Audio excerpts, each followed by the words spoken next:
Can you guys check it out? Okay? Yes, it's here. Are you ready? Wait. Because... Ando na! Are you ready? Wait. Happy birthday!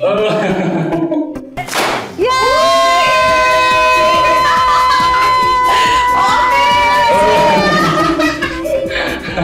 Thank you. Happy birthday, David! Surprise! Surprise ka ba sa surprise natin? Actually, tsaka meron pa ako regalo pag-claim, kaya sobrang salamat. First time lang namin tong gawin!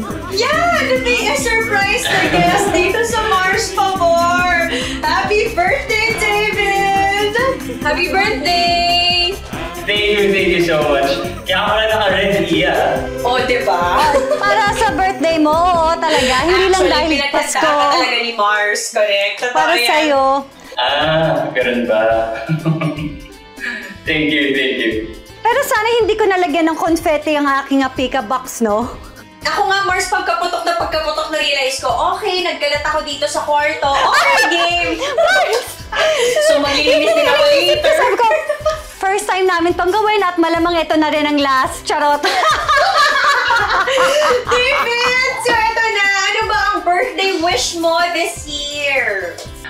This year siguro mawala yung pandemic kasi it's been 2 years already at saka siguro personally good health, siguro yung business mag-grow and saka better career. Yes, we'll be hoping and praying for that for you, David. Happy birthday, David! Happy birthday! Hindi ako prepared. Siyempre, surprise nga, no? Oo, hindi ikaw ang kailangan prepared. Kailangan kami, kaya with matching pika box and poppers, saya! Si Mars Pamor! At dahil ang chika, hindi kasya sa maikling caption sa social media, David and Claire, sa Mars Pamor na kayo magpaliwanag. Correct! Just like the last time, stopper mode na naman kami sa social media accounts ng aming mga bisita. Pumili kami ng intriguing posts na kailangan nilang ipaliwanag sa Mars Pamor Barangay. Oo, syempre dito muna tayo kay birthday boy. Kwentuhan mo naman kami dito sa mga naganap sa pamamasyal mo at saan ba ito at sino mga kasama mo, David?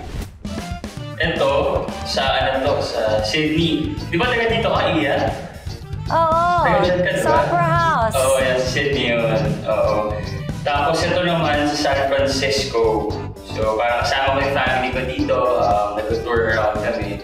Medyo mahilig talaga ako sa mga sceneries. So talagang mahilig ako mag-take ng videos pag nasa abroad. Tapos yung sa Sydney, lang yun parang mag-isa lang ako, gabi lang. Wow, where's this? This one is in Napa Valley in San Francisco. Wow! So, ang ganda lang kasi ng window. So parang, sabi ko, parang maganda i-take itong pagkaganda. So makita mo yung... So yun yung view from your window? Oh, yes, wow! Wow! Tapos this one naman, nag-drive around kami ng family ko sa Napa Valley. Yun naman. Napa Valley super favorite ko nga siya kasi actually medyo mahilig ako mag-wine. Oh. And also, tahimik siya. So, mas gusto ko kasi yung ganung vibe rather than yung mga medyo city yung...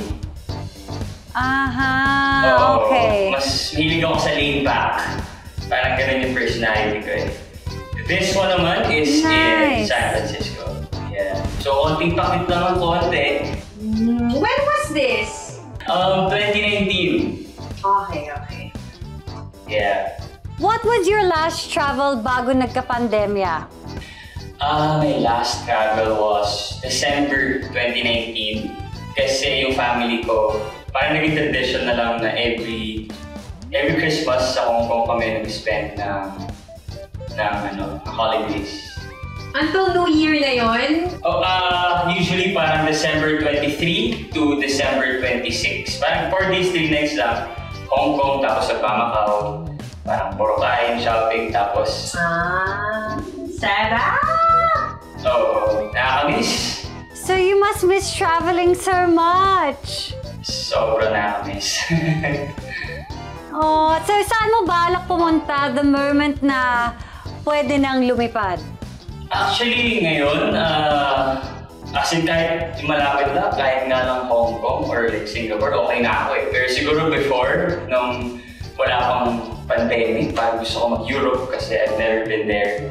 So as of now, medyo bumaba yung standards ko kasi, di ba, ang hirap na makapag-airplane eh. So, Yung mga malapit lang muna.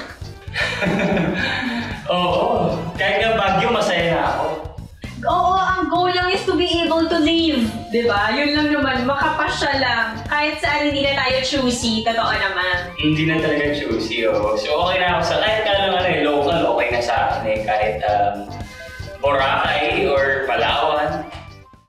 Si Mars Pamor! At syempre, dahil birthday mo, may padalhin kaming cake para sa'yo! Did you get it, David? Buksan mo! Okay, sige, buksan na. Thank you, ah. Sino nag-bake nito? Well, hindi kami ni Mars Iya for sure. Oh, di ba? May pa-cake, may pa-party poppers na nga, may pa-cake pa. Pero enjoyin mo na lang yung cake na yan, Mars David. Happy na kami dito sa aming Pika Box, care of Claire. Thanks, Claire. Thank you din po. Oo nga, kaya ikaw na muna mag-enjoy ng iyong cake. Pero ito na, Pars, habang na-try mong i-open yung cake mo, syempre, merong gustong mag-greet sa'yo on your special day. Kaya ito na, panoorin mo. Boss David Ligao ko, happy birthday sa'yo, bro.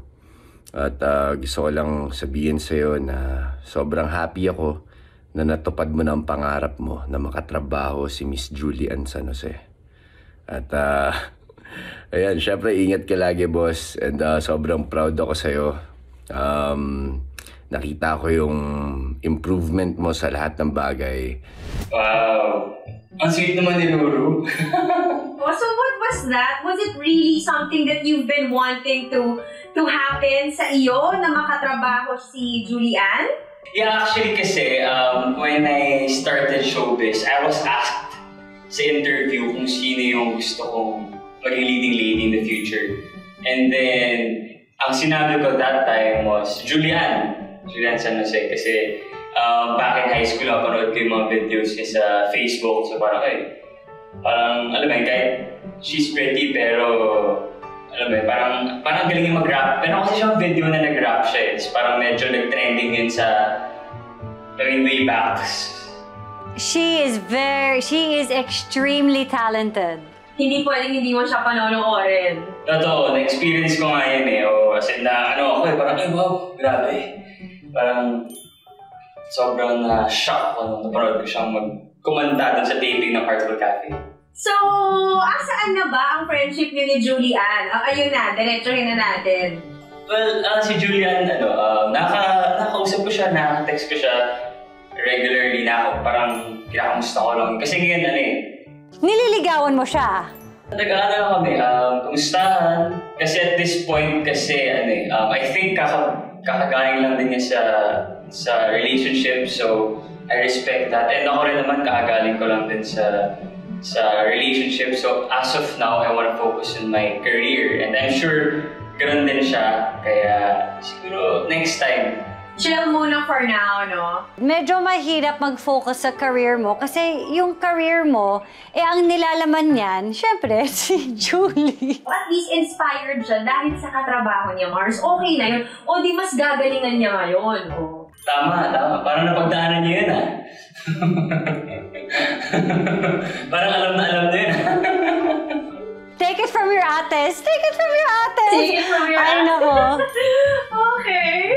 Teka, I think meron pa kami something na hinanda para sa'yo. Ito, let's watch this. I haven't seen you in a while, so here I am wishing you all the best things in life. Wish you more success and that you find true peace and happiness in life. You're truly an inspiration to many, many people and to me as well. And may God bless you, your heart's truest desires.